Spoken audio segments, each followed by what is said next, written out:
everyone, welcome back to Hillside Homesteading. I'm Salisha. Today I'm inside because it's absolutely freezing. We've been under a deep freeze for the past few weeks now. So we're spending minimal time outside and more time indoors where it's nice and warm. So with that, I wanted to show you guys an extremely easy way to make beef tallow. Now there's a lot of misinformation out there about animal fats and how animal fats are not that good for you.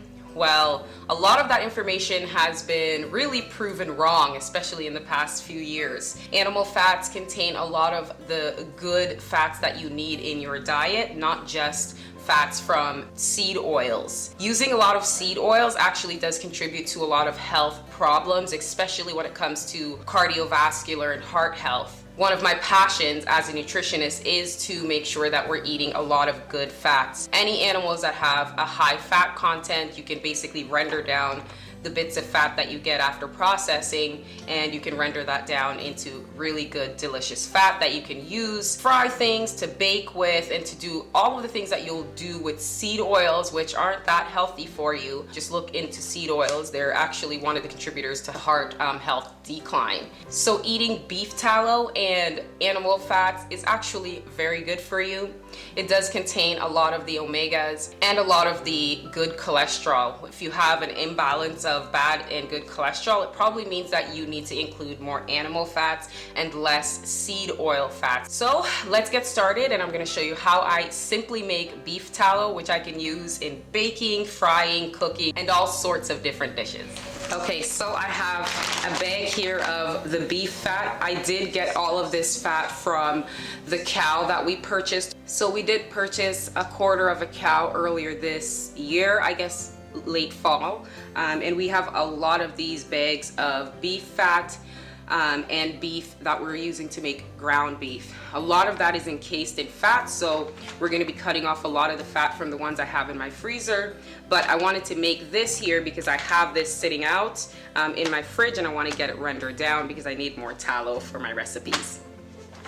So to start, we're gonna do this on the stove. You can also do this in a slow cooker or a crock pot. If you have other things you have to do throughout the day or throughout the time that it's cooking, then I would do this in a crock pot. Just plug it in and put it on high heat, and then you can put your beef fat in there to render down. But I'm gonna do it on the stove top because I'm going for a quicker cook. Now, the higher the temperature, the more beefy and beef flavor you're gonna extract from it. So if you wanna be able to bake with your beef tallow at the end, make sure you use very low heat, and that you have to remove as much of the actual beef meat as possible, because if you keep a lot of the meat in there, you're gonna get more of that meat flavor. I'm gonna cut it into smaller pieces, and I'm gonna remove as much of the meat as possible, and then I'm gonna get it into my deep pot here. So I'm just gonna cut up these pieces into smaller chunks.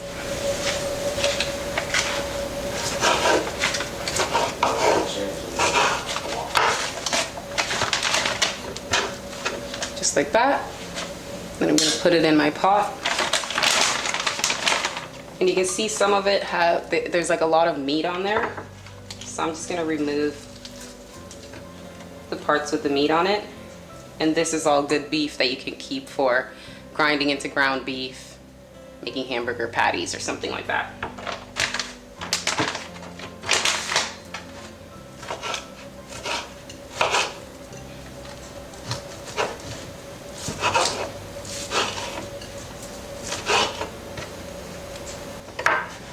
Okay, that's all going in the pot.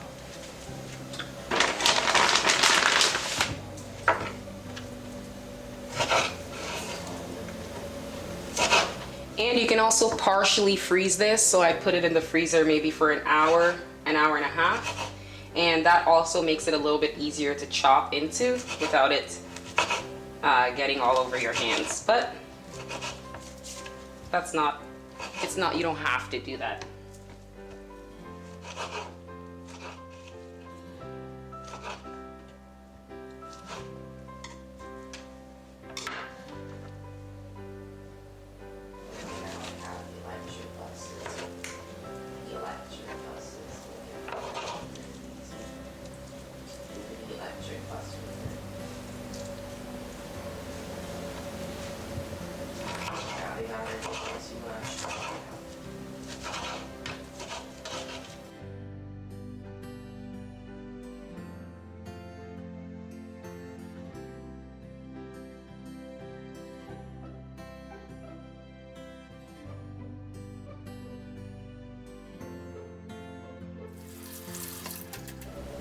so it's all in the pot now. It's in a nice deep pot.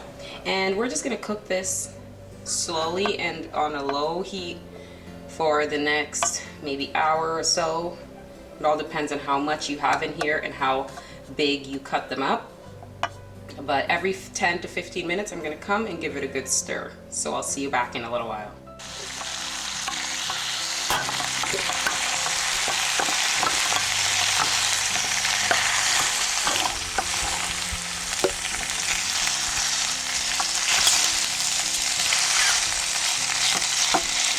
So quick tip is to turn it up on a higher heat for about 2 to 3 minutes until it starts to bubble, and then turn it all the way down to low.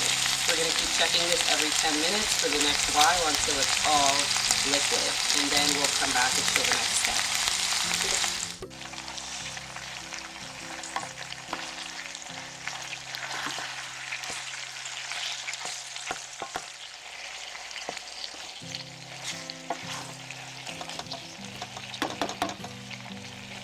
Okay, so now that I have a little bit of it rendered down, I'm gonna scoop out that fat and put it into my jar.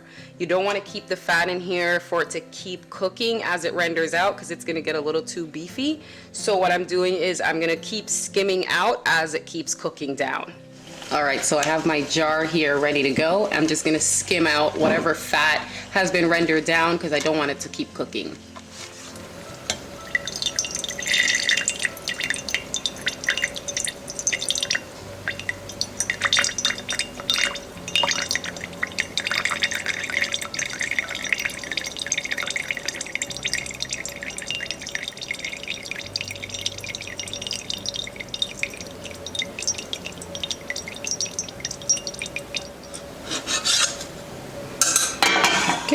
Get it back on the stove,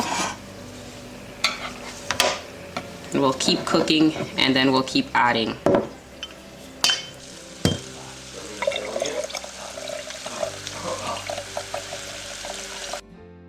Okay, so I'm just gonna pour this through a cheesecloth to strain out all of the little bits that you'll get on the bottom. Make sure when you're pouring it in that you do let it cool a little bit, because right now it's pretty hot and I don't want to like cook my cheesecloth here. So I'm just gonna let it cool, and then I'm gonna pour it in, strain it all out, and then I'll pour it back into this jar and let it cool completely. And I'll have some delicious beef tallow to use in baking, cooking, frying, all sorts of yummy things.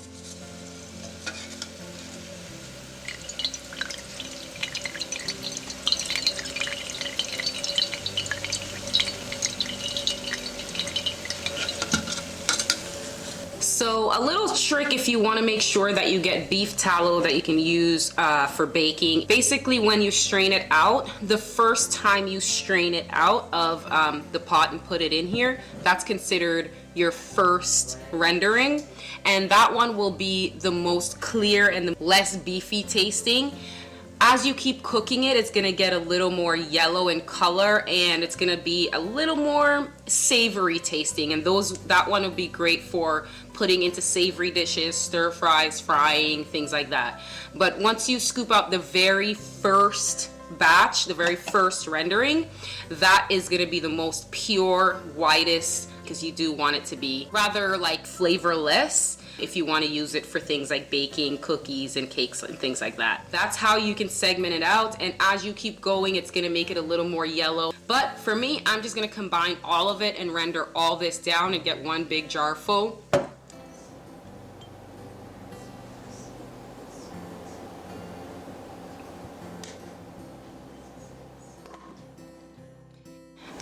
So just draining it, straining out anything that's in here so we have a nice clear tallow. And do this while it's still a little warm but not too hot. But you do need it to be warm so it goes through the cheesecloth.